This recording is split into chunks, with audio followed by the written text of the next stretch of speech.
حبيبي dhageeyso qisadani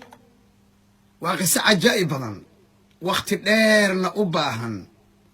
macnaheeda in hoos loo galo waaqiceenna iyo nolosheennana lagu dabaqo u baahan 11 dumara ayaa qabla al-islaam meel fadhiistay haweenku waxay go'aansadeen gabar walba inay ninkeeda ka sheekayso wixii wanaaga iyo wixii xumaanaba طبعا هذا لما أقوله وهذا قبل الإسلام بيأهي طبعا وحي وناقها لكن وحي حمانا قفكي ونأسليها هي مصلحات بوكو كينا ياها لكن تي دمر مالس كوو إمادان أما الرق مالس كوو إمادان إني حمان كشاكيانا يذا مرنا لما أقوله لكن قصة لي وحي معنى هذا مصينا يسا أنواع الرقة نوع يذا أي رق أقيب سمان أي دمر كو أقون توضو كو الرميان قيب وأمانيا qaybna waxbay ka sheegayaan sid sariica oo degdeg ah ayaan marka u dulmaraya uhibbukum fillah waxaan u bixiyay qisadani xabiibi dhageeyso waayo ragii ayaa laga kari laayahay war fariista oo dumarkiina dhageysta humuumta dumarka dhageysta dhawaqa dumarka dhageysta calaacalka dhageysta waxay tabanayso dhageyso ويدالنتها dhageeyso waa umule dhageeyso la qaybso ilinta ka masax la fariiso waqti si taa way mid maanta baadida maqal la raadinay waa mida nabigeena sallallahu alayhi wasallam oo qudwanno ah oo aan ku dayarayno hooyadeena Aisha oo 11 dumara ka sheekeynaysa ayuu saa u fadhiyay u dhageysanayay u dhagraaricinayay إنصات سمينيي فهمهيي أيضا فيرينهيي مركي دميسانا كلمة الله يابضان أو أنكو خطيبي دونو أيو نبيقو نيادي ذا كور أوغو قاضي شرفت ذا كور أوغو قاضي همي ذا كور أوغو قاضي دمر نماذي ذا كور أوغو قاضي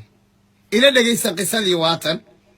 هو يذن عائشة وحيلادها رضي الله تعالى عنها وأرضاها كوب يطلن دمرة أيام الفريستي وحين كوب اللمين قوانا كوقاتين إلينا الرقوضة وحي أخبار توضا كصاب سنوراق إيا حمامبا إلينا قارنين تي كوبات باب باللوضي على عالبين كوب باللوضي وحين تلي ننكيقو واسيدي نيف رتي نيف جيلة وعاتاء oo weyd ah oo intii la qalay hilibkiisa la saaray buur aad iyo aad u dheer ayaa ninkayga ku tilmaamaya beelada oo hadii buurta la koro ma sahlano oo dhibad kala kulmi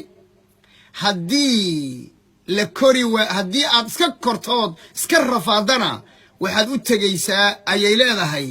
hilib caata ah oo seeda abad u tagaysaa gabadha waxay leedahay ninkayga meel aan laga qaatay lama arka beelada ragana qayb noocaas ah jira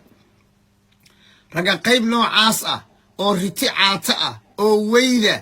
oo meel la saaray ayaa jira tii labaad waxay tiri ninkayga warkiisa maba faafin hayo inaan ka aamusaa iiroon haddaan sa afka kala qaado gudaha waxa ku jira iyo waxa banaanka ku jiraba banaanka keenaya ayadana waxay tilmaamaysaa ninkeedu inuu yahay nin aan wanaagsanayn tii saddexaad baa waxay tiri ninkaygu waa nin doqon ah oo iska baxay doqonnimadiisa waxa daliil u ah haddaan iska aamuso oo aan la hadlin sidii nal meel laga soo lulaan noqon oo mucallaqaan noqon sidii qof dumar ah la qabin haddii aan hadlo soo ma aha dalqada dusha iga saaran raga nooca qaarba waan ku furayaa waan ku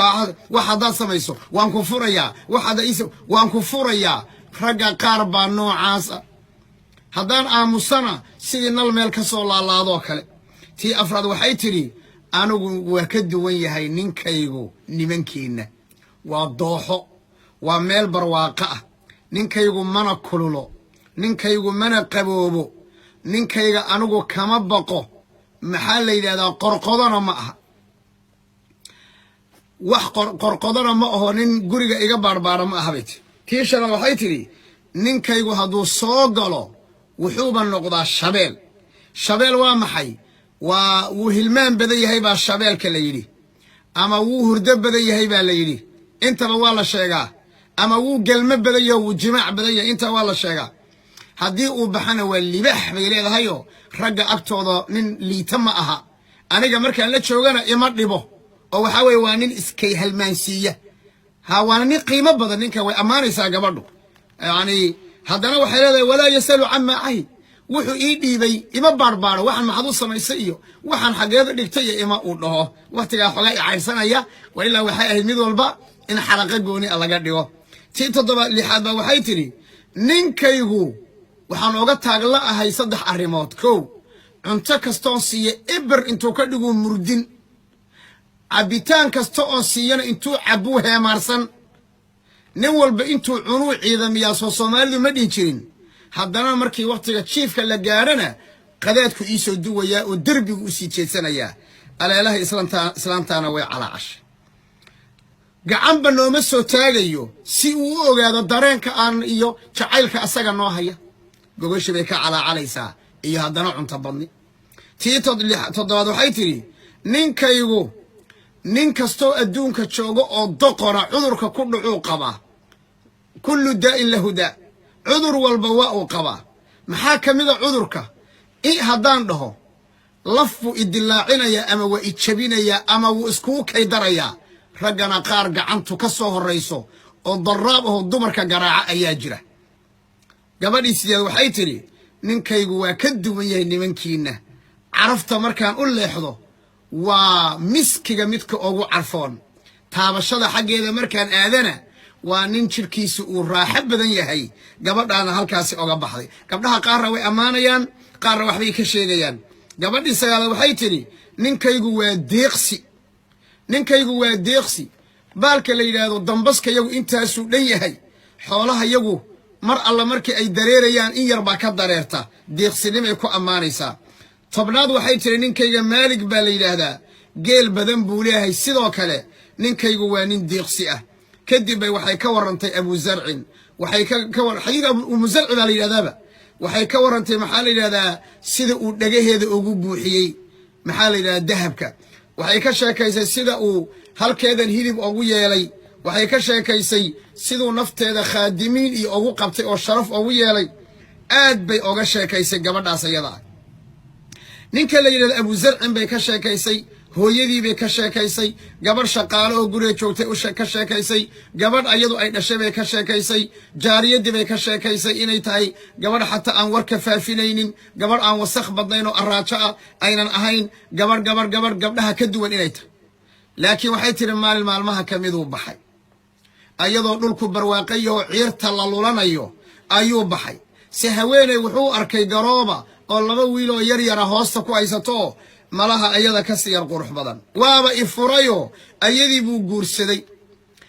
gadaashii waxaan guursaday bay tiri nin maalqabeena wuxuu isiiyey wax walba reerkanaga waa dhargiyey aniga waa i dhargiyey haddana ninkaygii hore een gabadhnimada ku bilaabay qaada lama waxaan yacni markuu kan dambe xoolihiisa iyo markaan kii hor u fiiriyo qaada xataa kuma qiyaasaya ayay tiri intaa nabigu waa dhegaysanayaa 11 dumarka ah mid ninkeeda wax ka sheegta iyo mid ninkeeda ammaantaba nabiga gabagabadii wuxuu yiri sallallahu alayhi wasallam kuntu laki ka abi zar'in li ummi zar'in anugu abu zar'igin dambe ee maxaa la yiraahdaa dhaqaalaha iyo barwaaqada iyo sharafta iyo wanaaga iyo kor u qaadida iyo moralka iyo dadnimada anugu kaas baan ku ahay laakiin asagu wuu furay anugu kuma furayo saas ayuu nabigu yiri sallallahu alayhi wa alihi wasallam waxaan filayaa inaad ku raaxaysateen ku tamattucdeen qisadan qiimaha badan uhibbukum fillah intaanu kaga kulmayno xalaqada 12aad astawdicukum allah wassalamu alaykum wa rahmatullahi wa barakatuh